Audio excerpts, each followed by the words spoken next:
friends. So today I'm going to show you guys how to make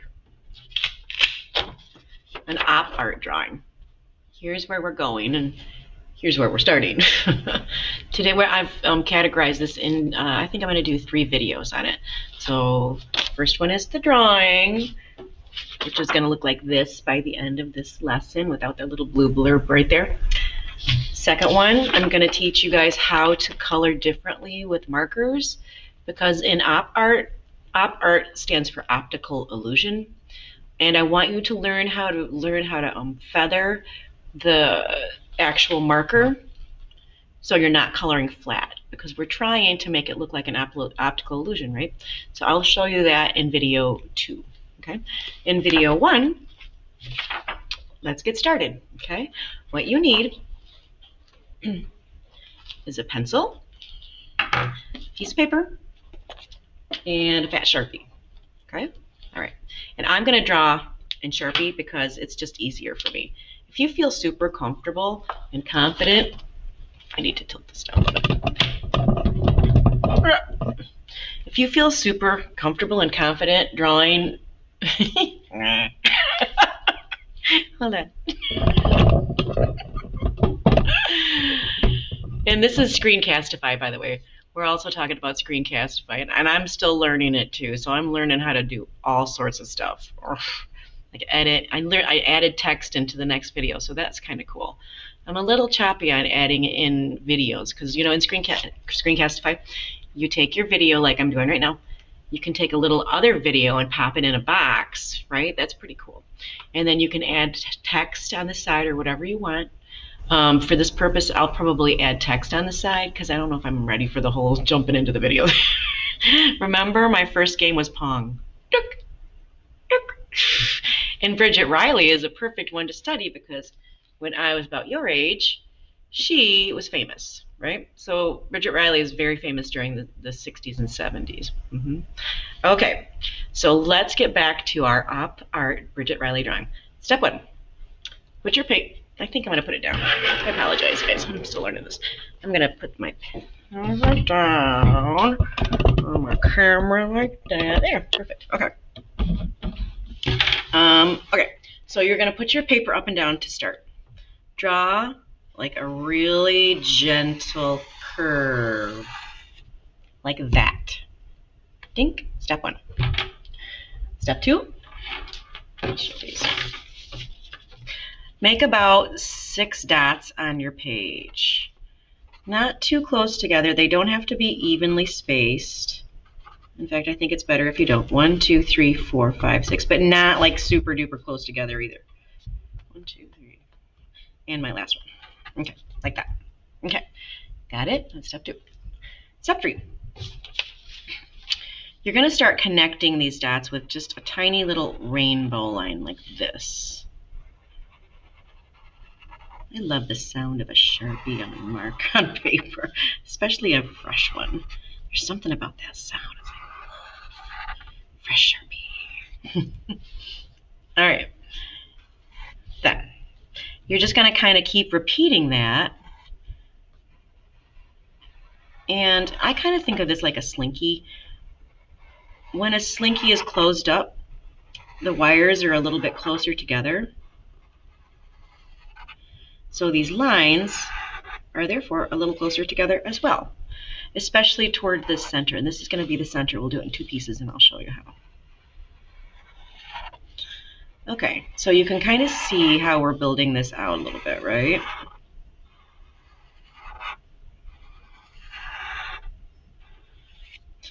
And then what you can do to get this shape so it's bigger.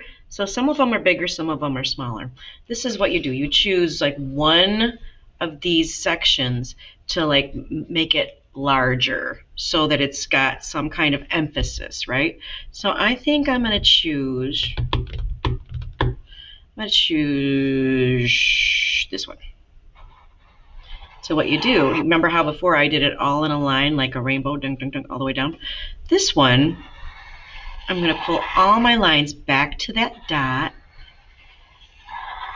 just like that. And see how I'm getting a little wider as I go out? Remember, it's like a slinky. When a slinky is bent, these are a little more open, and the ones that are close to being closed, the lines are closer together. I might choose another one too, just to give this some more movement. Op art is all about the idea of movement, the principle of movement and color.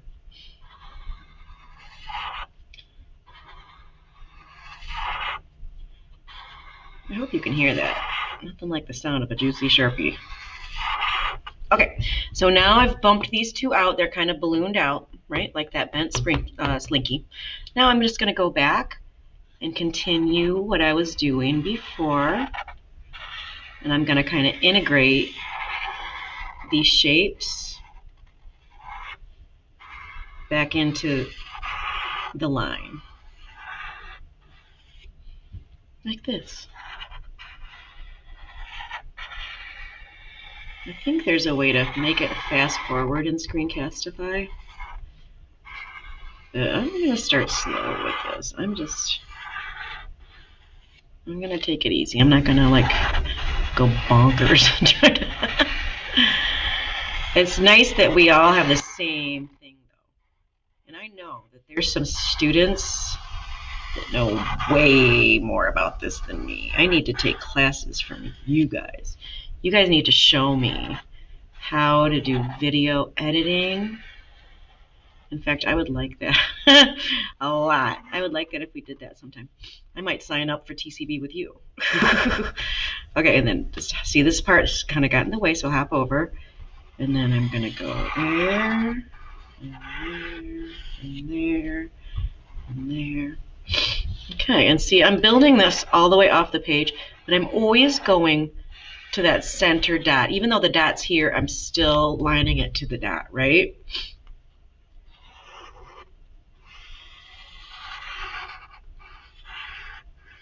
And some students wanted to leave it like this, but it's not done until like the lines are totally off the page. See the difference? Done, not done. Okay, so just keep going.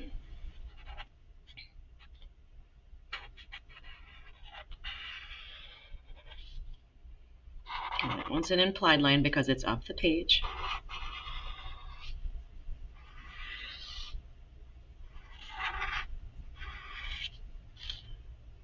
Keep going.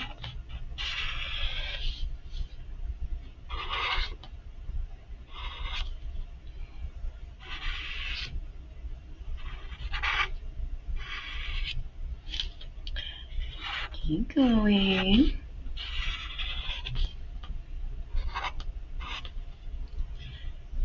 When you have an implied line like that, you just have to pretend like that line continues, because you know your eye doesn't always have to finish everything. It can figure it out on its own.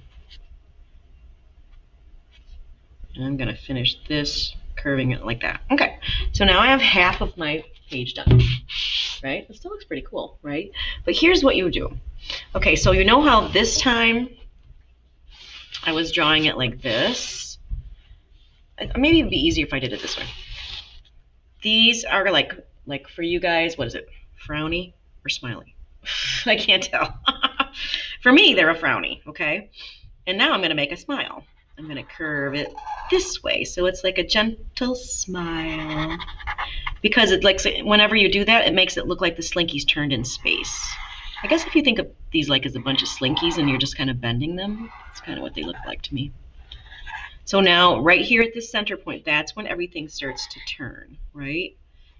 And I'm going to choose one or two pieces of my slinky columns to emphasize. And I think I'm going to choose, which guy? I'm going to choose this one. So I'm going to build this one out, like 3 or 4, just depending on what you want. 3 or 4 more times. The more I build it out, the closer to you, the optical illusion that it comes forward, right?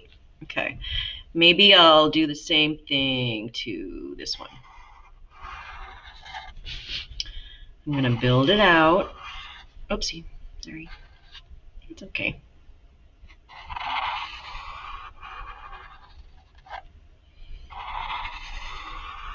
Build it out. Maybe a little bit more.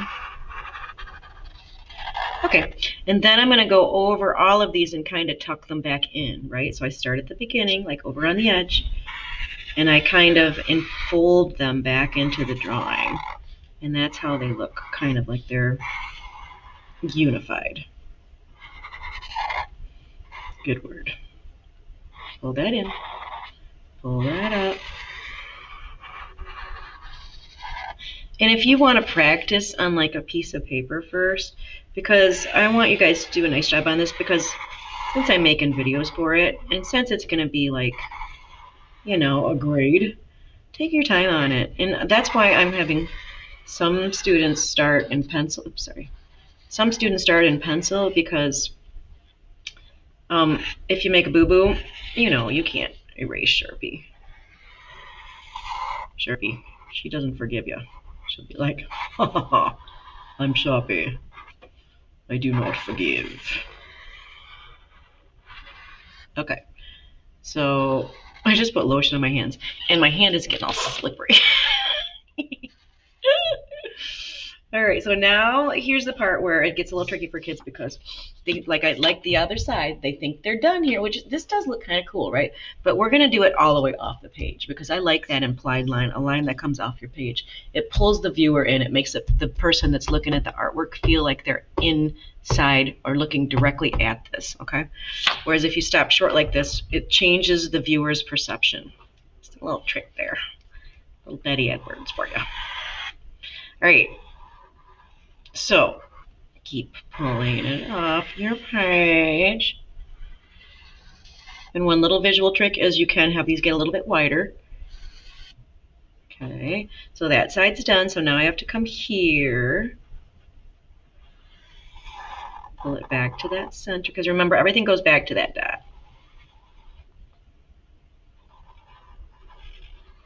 Everything goes back to that original dot. Off the page. And now I'm like almost finished, so here. Back to the dot. Oopsie. And then around, and then you're done. Voila. Pretty cool, right? I'm liking this. All right, I'm gonna tilt the camera up. This is gonna be a shorter video, probably, I think. That's okay. Tilt. There you are. Okay, so today, this is how we did the basic bones drawing of a Bridget Riley op art drawing. I really like her artwork. I think it's fun. Maybe it's because it was when I was your age. I don't know. So this is video 1. If you've drawn it in pencil, which I hope you have, because sometimes if you draw in Sharpie, it's wasteful on paper, because if you make a boo-boo, can't fix it, right? Trace in Sharpie, trace carefully and slowly, and then take your eraser, clean up all the pencil that's left over, okay? And then the next time I see you, I'll show you how we are going to add the color. Okay. All right, my friends. I'm kind of liking the Screencastify. I hope you guys like it too.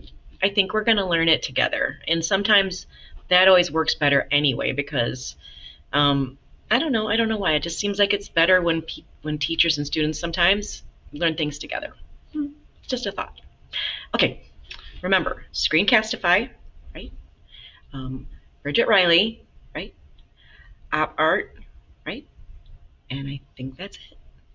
Okay, I'm gonna turn and bye.